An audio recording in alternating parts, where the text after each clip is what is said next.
Power is the main issue behind rising levels of CO2 in the world today. Many organisations are trying to reduce the level of power used. This is apparent in 90% of electronic goods.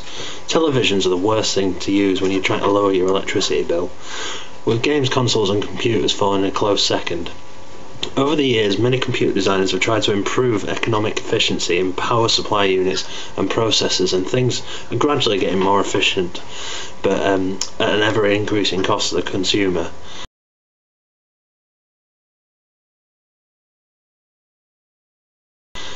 It is apparent from this graph that the main area of computer power usage is within the monitor. Both CRT and LCD monitors use a large amount of power when turned on. This is because of the heat they produce and the light they have to generate to display the screen. They use energy even when on standby, so it is important to make sure monitors are turned off at the socket when not in use. Greater efforts are being made to manufacture cheap LED monitors and televisions, as the light-emitting diodes use far less energy than heating up mercury to power the LCD screens.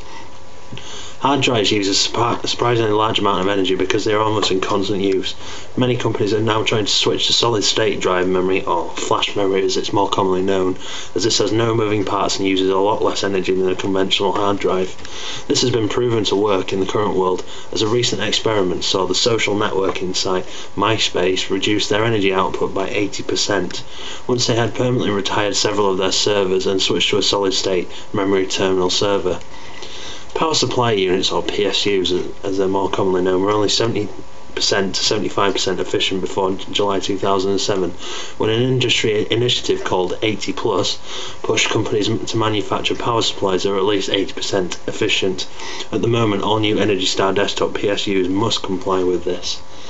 Since the release of Windows 95, Microsoft has included a power management section under the user control panel to allow a user to choose how a computer uses the power.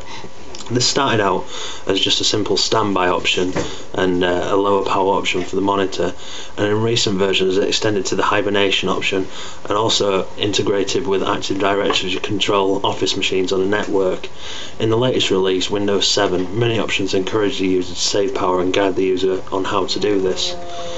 So what can you do to play your part in reducing power usage? Simple, just remember to turn your electricals off at the socket once you're done using them.